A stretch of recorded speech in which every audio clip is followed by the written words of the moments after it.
Indonesia versus Oman 5 Juni 2026. GBK siap meledak, Garuda datang untuk menghancurkan, bukan sekadar menang. Jakarta akan berubah menjadi medan perang. 5 Juni 2026 bukan cuma tanggal pertandingan.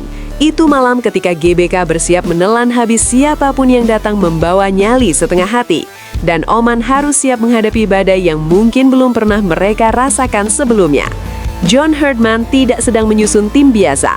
Ia sedang merakit mesin pembunuh yang siap mengoyak pertahanan lawan tanpa ampun. Nama yang kini membuat banyak lawan mulai gelisah adalah Dean Zandenbergen, striker buas yang musim ini tampil seperti monster lapar di Eerste Divisie. 15 gol bukan sekadar angka, itu adalah bukti bahwa Dean hidup untuk menghancurkan mimpi lawan. Setiap langkahnya mengandung ancaman. Setiap sentuhannya bisa berubah jadi petaka dalam hitungan detik. Bek lawan bukan cuma dipaksa bertahan, mereka dipaksa panik, kehilangan fokus, lalu runtuh perlahan di bawah tekanan tanpa henti. Dean bukan striker yang suka mencari sorotan lewat kata-kata kosong. Dia berbicara lewat luka yang ditinggalkan di papan skor. Dan ketika dia mulai menemukan ruang, satu stadion bisa berubah jadi mimpi buruk bagi Oman. Pertandingan Indonesia versus Oman dipastikan menjadi salah satu duel paling panas di FIFA Matchday Juni 2026. OFA resmi memastikan Oman akan datang ke Jakarta sebelum menghadapi Kuwait. Namun mereka mungkin belum sadar satu hal penting. GBK bukan tempat yang ramah untuk tamu. GBK adalah arena intimidasi. GBK adalah tempat di mana mental lawan diuji sampai hancur. Puluhan ribu supporter merah putih siap mengubah stadion menjadi lautan api yang mengguncangkan setiap jengkal lapangan. Teriakan demi teriakan akan menghantam pemain Oman sejak peluit pertama berbunyi. Tidak ada ruang bernapas, tidak ada ketenangan, yang ada hanya tekanan brutal selama 90 menit penuh. Ini juga jadi bukti bahwa Indonesia bukan lagi tim pelengkap di Asia. Dunia mulai sadar, Garuda sekarang datang membawa ancaman nyata. Erick Thohir sebelumnya sudah memberi sinyal keras bahwa timnas Indonesia akan menghadapi lawan-lawan besar, dan sekarang semuanya terbukti. Ini bukan laga persahabatan biasa, ini adalah panggung pembantaian mental. Ini adalah peringatan untuk Asia bahwa Indonesia sedang tumbuh menjadi kekuatan yang tak bisa lagi diremehkan. Antusiasme publik langsung meledak. Tiket sold out dalam waktu singkat. Ribuan supporter berebut masuk demi menjadi saksi malam ketika GBK berubah menjadi neraka merah putih. Atmosfernya dipastikan panas, liar, dan penuh intimidasi. Oman tidak hanya melawan 11 pemain di lapangan, mereka akan melawan satu stadion yang haus kemenangan. Erick Thohir disebut sangat puas melihat gairah luar biasa supporter Indonesia, karena inilah momen ketika Garuda akhirnya menunjukkan wajah aslinya. Lebih berani, lebih lapar, dan jauh lebih mematikan dari sebelumnya. Tidak ada lagi rasa gentar, tidak ada mental lemah. Indonesia sekarang bermain dengan keyakinan bahwa mereka bisa menghancurkan siapapun yang berdiri di depan mereka. Dan jika Dean Zandenbergen benar-benar turun malam itu, Oman wajib bersiap menghadapi teror tanpa jeda. Karena sekali Garuda menemukan ritme permainan, tekanan akan datang bertubi-tubi seperti ombak yang tak memberi kesempatan bernapas. Satu kesalahan kecil bisa jadi awal kehancuran. Satu momen lengah bisa berubah jadi gol yang menghukum. Lalu ketika GBK mulai bergemuruh semakin keras, ketika puluhan ribu suara menyatu menjadi tekanan yang mengguncangkan mental, ketika Merah Putih mulai mencium darah kemenangan, Oman hanya punya dua pilihan, bertahan hidup atau pulang dengan luka yang mereka akan ingat sangat lama. Carlos Queiroz, pelatih Oman, justru mengaku bangga sekaligus gelisah menghadapi timnas Indonesia. Bukan karena merasa Oman akan menang mudah, tapi karena mereka sadar Indonesia sekarang berubah menjadi monster baru Asia yang mulai membuat banyak negara ketar-ketir. Bahkan Queiroz sampai tercengang melihat perkembangan sepak bola Indonesia yang begitu brutal dalam waktu singkat. Harga pemain Indonesia di Eropa melonjak gila-gilaan, kualitas skuad meningkat tajam, dan nama-nama seperti Jai Itzes hingga Kevin Dix membuat Oman sadar satu hal pahit, Indonesia bukan lagi tim yang bisa diremehkan seenaknya. Lalu apa sebenarnya yang membuat Carlos Queiroz sampai melontarkan pujian sebesar ini? Benarkah Oman mulai dihantui rasa takut menghadapi Garuda? Dan mampukah Indonesia akhirnya menghancurkan kutukan buruk yang selama ini selalu membayang-bayangi setiap pertemuan melawan Oman? Simak sampai akhir, karena fakta ini benar-benar membuat negara-negara Timur Tengah mulai panas dingin melihat kebangkitan Indonesia. Menjelang FIFA Matchday Juni 2026, Timnas Indonesia dipastikan akan menghadapi Oman dalam laga persahabatan internasional yang diprediksi berlangsung panas dan penuh gengsi. Pertandingan ini dijadwalkan digelar di Indonesia pada 5 Juni nanti. Namun yang mengejutkan, sebelum pertandingan dimulai, pelatih Oman justru sudah lebih dulu melempar sinyal kekhawatiran. Carlos Queiroz secara terbuka mengakui bahwa Indonesia adalah salah satu negara dengan perkembangan sepak bola tercepat di Asia saat ini. Pernyataan itu bukan basa-basi. Ia mengaku mengikuti perjalanan timnas Indonesia sejak era Shin Tae-yong, lalu berlanjut ke Patrick Kluivert, hingga sekarang di bawah arahan John Herdman. Dari pengamatannya, Indonesia mengalami perubahan yang mengerikan. Dulu Indonesia hanya dikenal sebagai tim dengan semangat tinggi dan kecepatan pemain yang merepotkan. Tapi sekarang semuanya berubah total. Indonesia mulai memiliki identitas permainan modern, disiplin taktik yang kuat, mental bertarung yang lebih matang, dan yang paling menakutkan adalah keberanian melawan tim-tim besar Asia tanpa rasa takut sedikitpun. Carlos Queiroz bahkan menegaskan bahwa perkembangan Indonesia bukan sekadar keberuntungan sesaat. Ini adalah hasil proyek besar yang dibangun dengan serius dan penuh ambisi. Infrastruktur mulai berkembang, pemain diaspora berdatangan, kompetisi semakin kompetitif, dan kualitas pemain muda Indonesia meningkat drastis. Semua itu membuat Oman sadar mereka tidak lagi menghadapi Indonesia versi lama yang mudah ditekan dan dipermalukan. Yang paling membuat Queiroz tercengang adalah bagaimana pemain-pemain Indonesia sekarang memiliki nilai pasar fantastis di Eropa. Nama Jai Itzes menjadi simbol bahwa Indonesia kini memiliki pemain dengan kualitas level internasional. Belum lagi Kevin Dix dan para pemain diaspora lain yang terbiasa menghadapi kerasnya sepak bola Eropa. Oman sadar sekali lengah, mereka bisa dipermalukan di hadapan publik Indonesia sendiri. Dan inilah yang mulai membuat banyak negara Asia Barat diam-diam khawatir. Indonesia bukan cuma berkembang, tapi berkembang dengan sangat cepat dan agresif. Negara-negara yang selama ini memandang rendah Garuda, sekarang mulai kehilangan rasa percaya diri setiap kali harus menghadapi merah putih. Bagi Indonesia sendiri, laga melawan Oman bukan sekadar pertandingan persahabatan biasa. Ini adalah ajang pembuktian bahwa Garuda benar-benar sudah naik kelas. Apalagi Indonesia memiliki catatan kurang baik saat berhadapan dengan Oman di masa lalu. Luka kekalahan itu masih membekas di ingatan supporter. Namun kali ini situasinya berbeda. Indonesia datang dengan kekuatan baru, mental baru, dan rasa lapar yang jauh lebih besar. Atmosfer pertandingan dipastikan akan membara. Dukungan puluhan ribu supporter di stadion bisa menjadi tekanan besar bagi Oman. Dan jika Indonesia mampu tampil disiplin dan memanfaatkan momentum, bukan tidak mungkin Oman akan pulang membawa rasa malu. Kini semua mata tertuju pada skuad Garuda. Mampukah Indonesia benar-benar membungkam Oman dan mengirim pesan keras kepada Asia bahwa era diremehkan sudah berakhir? Atau justru Oman yang kembali mencoba menghancurkan mimpi besar publik Indonesia? Satu hal yang pasti, Asia mulai sadar. Indonesia bukan lagi pelengkap di peta sepak bola Asia. Indonesia sedang datang membawa ancaman nyata. Dan cepat atau lambat, negara-negara yang selama ini memandang sebelah mata akan dipaksa mengakui kebangkitan Indonesia.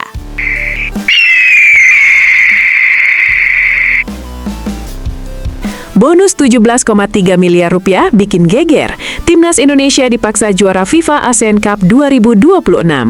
Janji bonus gila-gilaan 17,3 miliar rupiah untuk Timnas Indonesia. Tekanan maksimal untuk juara FIFA ASEAN Cup 2026. Nilai bonus yang dijanjikan untuk Timnas Indonesia dalam ajang FIFA ASEAN Cup 2026 ini benar-benar menerobos batas-batas nalar kebanyakan orang, menghadirkan ekspektasi dan tekanan yang luar biasa besar bagi para pemain Indonesia. Bonus yang mencapai 17,3 miliar rupiah tentu bukan sekedar angka biasa, melainkan sebuah jumlah uang yang mencerminkan betapa tingginya harapan yang dipasang pada tim nasional kita untuk meraih gelar juara dalam turnamen prestisius ini.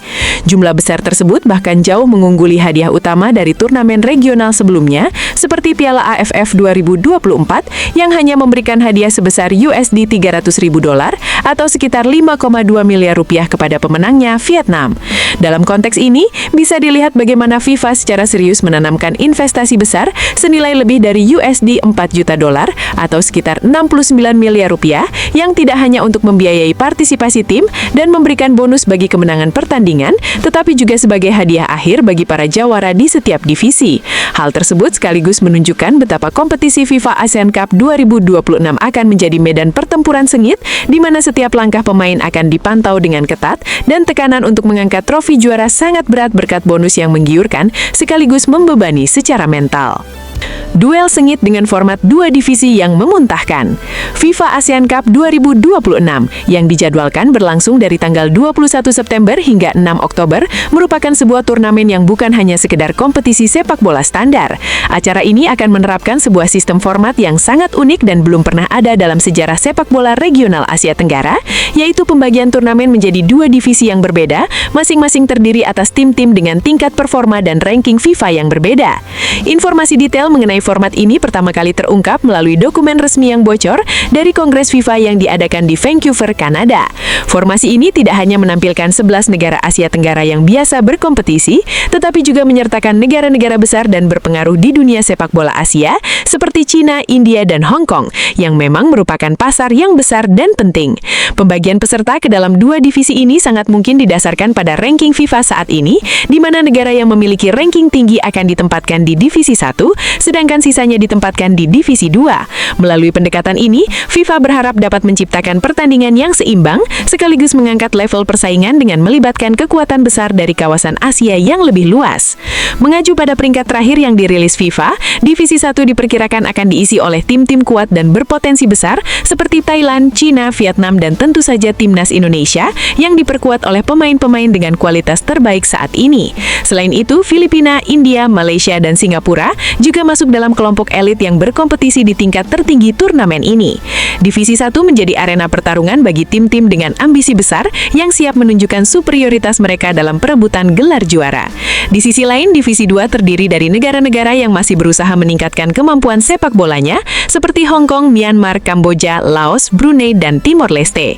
Meskipun berada di divisi tingkat kedua, kompetisi di sini juga sangat ketat dan penuh gengsi.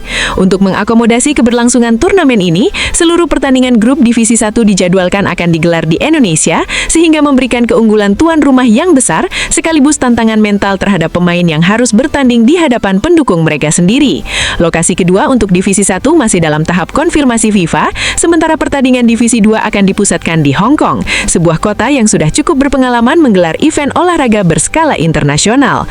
Penyelenggaraan di dua lokasi ini sekaligus menunjukkan besarnya skala dan kompleksitas kompetisi ini.